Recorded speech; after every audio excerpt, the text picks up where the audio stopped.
Итак, вот мы вернулись с мажора, заняли, грубо говоря, последнее место. Плей-офф не пошла у нас игра. Что сказать, выступление на мейджоре было абсолютно бездарным. Я даже не могу сказать по-другому. Я думаю, вы согласитесь, что когда в финале играет команда с двумя заменами, в финале мейджора, я напомню, играет команда с двумя заменами, это означает не самую высокую конкурентную среду конкретно на этом ивенте. Учитывая, естественно, что вы все знаете, что Китая там тоже не было. Как я считаю, наверное, основной проблемой для нашего коллектива это все-таки стала подготовка. Как-то не хватило, что ли, времени нормально подготовиться. То есть, как я это вижу? У нас был какой-то определенный период, который мы решили потренироваться на случай, если будут заношены квалификации. И мы узнали, что будет вторая лига в СНГ. Мы начали играть. Мы начали к ней готовиться. Чувствовала, что команда находится не в своей лучшей форме.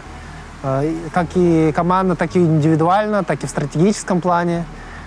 Но все-таки все равно получилось у нас второе место занять. И квалификации заносили, кажется, за 2 дня. То есть, получается, у нас было 2 дня на то, чтобы понять, что нам нужно вернуться, каким-то игрокам нужно вернуться в Россию для того, чтобы начать подаваться на визу, собственно, в Швецию.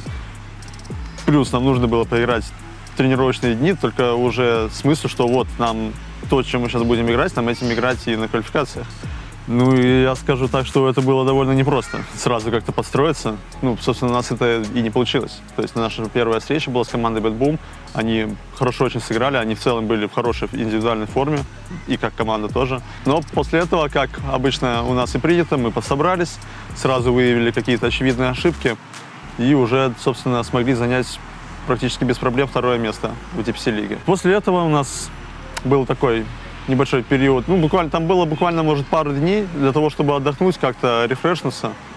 Но, собственно, после этого нам нужно уже было возвращаться обратно в Сербию для того, чтобы поиграть, сколько мы там поиграли, 3-4 дня КВшек, то есть перед уже тем, как нужно было улетать на мажор. Ну, то есть, опять же, это просто ничто. Ну, если сравнивать с International, например, с той подготовкой, у нас там было где-то 3 недели, где мы там по 6 дней в неделю играли, прям плотно, и очень хорошо подготовились, и прощупали метод. Ну и, собственно, мы приехали, у нас не было как таковых прям каких-то идей уверенных, в которых вот мы брали и чувствовали, что вот это наше. Мы больше как-то импровизировали, что ли.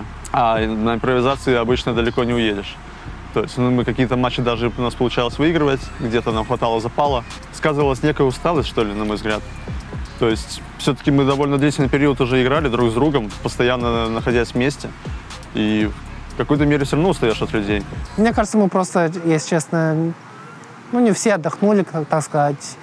Не все были полностью готовы трайхардить. И это сказалось как и на стратегии, так и в индивидуальном плане. Команда такая не самая простая, я бы сказал. Есть свои нюансы. И нам все-таки иногда нужно друг от друга отдыхать. Мы все равно просто все дружно, я считаю, то есть всей командой. Когда я говорю команда, это не только 5 игроков, да, это, соответственно, вот мы все, весь став, который принадлежит команде по Dota 2. Мы просто так, расслабились, расплылись как желе. И решили, что, в общем-то, и так сойдет. Учитывая все вещи, которые произошли в мире, да, в нашем регионе, опять же, вся эта неизвестность и прочее, все интересное и остальное, мы такие, нашего базиса хватит как-то нормально выступить. Я думаю, каждый для себя примерно такой вывод сделал. Мы мало времени на подготовку, форсированно там по 16 часов играть мы устали, не можем. Да и вроде незачем, базиса должно хватить. Базиса не хватило, да, это... в принципе, можно сказать, что это последнее место, потому что у нас с группы никто не вылетал. Спасибо Mind Games и их менеджеру, что хоть от этого они нас защитили. Группы мы еще более-менее играли. Да, против Liquid, конечно, там вообще мы поплыли, но на переигровках лично я собрался. Я хотел их очень сильно выиграть, но этого не хватило. Что-то там получалось, хотя, опять же, я считаю, мы только с Fnatic хорошо сыграли, а остальное это уже все, рандомно как-то получалось, знаете. А уже в плей-оффе, с Тундрой не самые плохие были игры, да, мы хоть и каждую карту довольно сильно проигрывали, но мы все равно боролись, несмотря на то, что мы там проигрывали немалое количество денег и все такое, мы все равно пытались искать какие-то опции, как выиграть, как камбэкнуть. То есть я считаю, игры были не самыми плохими, но с грубыми индивидуальными ошибками. Получилось так, что Мага заболел, все группы болел, у него была температура. Потом я начал болеть. Меня уже болезнь настигла во время игр плей-оффа. Потом в лузерах с командой без кост. Не знаю, там на самом деле уже напало какое-то отчаяние, что ли, немного, на мой взгляд. Возможно, даже это, собственно, это и сказалось в пиках. Я думаю, это тоже можно заметить. Там уже где-то мы просто разуверились в том, чем вообще можно играть, и решили попробовать что-то совершенно иное. Но, собственно, не получилось. Мне кажется, каждое поражение, оно дает тебе какой-то урок, как в индивидуальном плане, так и в командном плане. И чем вы больше проиграете, я не говорю, что мы будем все время проигрывать. Я думаю, команда, которая проиграла больше, при всех равных условиях, которая проиграла больше и сделала, самое главное, сделала с этого выводы и решила продолжать играть дальше, и она на дистанции всегда будет сильнее. После этого у нас был такой довольно хороший, серьезный разговор. Мы постарались как-то, знаете, собственно, собраться в кругу всем нашим стафом, игроками, менеджерами. Обсудили в целом, кто видит, какие причины поражения. Как-то, знаете, открытый разговор был. Кого-то огорчу, кого-то обрадую, решафов никаких не будет.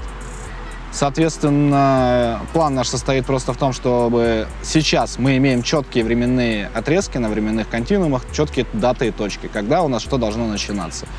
Благодаря этому мы можем спокойно выстроить свой тренировочный процесс, потому что во многом все наши не самые плохие выступления в прошлом были связаны с четко выстроенной структурой. Но мы вернемся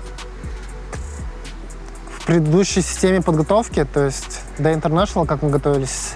И после. Просто сейчас форс-мажор такой случился, и немного все вверх стало, и было очень сложно работать в таких условиях. В любом случае, сейчас у нас будет дней 7-10 на то, чтобы действительно полновесно отдохнуть. Мы не будем завязаны друг на друге. Каждый может заняться тем, чем он считает нужным, поехать туда, куда он хочет. После этого с новыми силами мы вернемся к нашей структуре, которая у нас уже была. И нам предстоит очень-очень много работы. Да, я определенно верю в нашу команду, верю в каждого из нас. То есть мы все равно отличные ребята, мы отличные игроки. Даже несмотря на то, что у нас у всех есть грубые индивидуальные ошибки, мы в целом на этот турнир сыграли довольно плохо. И если там за каждого посмотреть индивидуально, то все записи игр, то там колоссальное количество ошибок будет. Ошибки у всех бывают. Главное, как ты с этим справляешься, главное, делаешь ли ты выводы после этого. А я считаю, что мы сделали отличные выводы. И я уверен, что дальше нас ждет хорошее будущее. Мы вернемся сильнее. Самое главное сейчас для нас хорошо отыграть сезон следующий и на мажоре хорошо выступить. И самое главное, конечно, как обычно в доте, это International. Надеюсь, подойдем в лучшей своей форме к International. И будем также продолжать радовать вас с победами. Болейте, не переживайте, и не хейтите, пожалуйста. Вот. Все мы люди, всем ошибаемся. Текущая СНГ-сцена, как я уже говорил, в абсолютно разобранном состоянии. И если ты не занимаешь не первое место именно в рамках своего региона, то, в общем-то, у тебя проблемы. Это касается любой команды, которая играет. Если вы не первый, у вас проблемы, друзья мои. Просыпайтесь.